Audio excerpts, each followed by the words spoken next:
Football or soccer is a global game, so a good majority of the people watching this video have played it or know how to play it.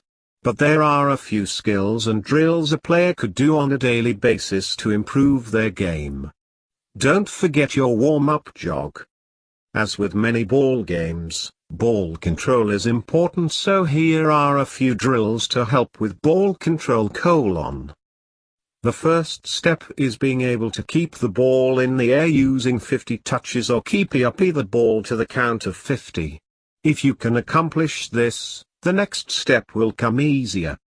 The next step is using both feet to keep up the ball to the count of 20 with each foot. This will help strengthen the ball control of your weaker foot as well as ensure you have good ball control on your stronger foot.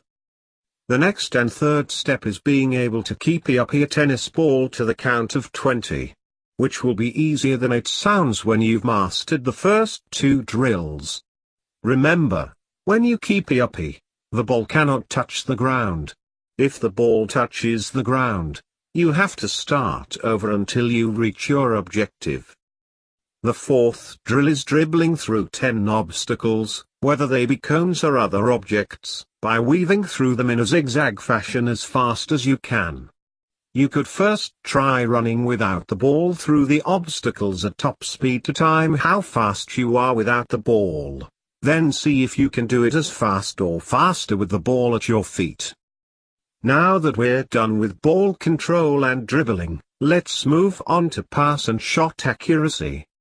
Our first passing drill involves using both your left and right foot to do medium-range passing. Players stand in a square 50 paces from each other, facing the center of the square. The player who has the ball passes clockwise to each of the three players once, starting with the player on his left, each time when receiving the ball passing to a player he hasn't passed to yet in the sequence. First to the left-hand side player, to the player facing him, and then to the player to his right. The result is each player makes one pass to all three players. Then repeat the sequence anti-clockwise. The player with the ball starts off passing to the player on his right. The players do the drill clockwise, then anti-clockwise once with their left foot, then clockwise and anti-clockwise again with their right foot. Players are allowed to touch the ball only once when passing. For our next passing drill, you will need two partners and a football field. This drill is called the three-man weave in basketball. All three players stand at the end of the field, facing the opposite goal posts, one on the right side, one at the center and one on the left of the edge of the field. The ball starts with the center player as all players run forward in curved diagonal run cutting across field. The center player chooses whether he or she passes to the left or right player to begin the sequence, then runs behind the player he or she passed to in a curved, diagonal, forward run.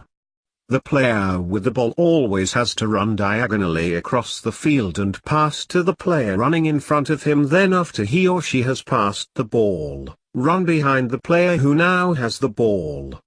This sequence continues until the last player can no longer pass and finishes by putting the ball in the goal net.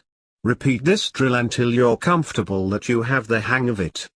Our shooting accuracy drill is done on the left corner, center edge and right corner of the 18 area or penalty box.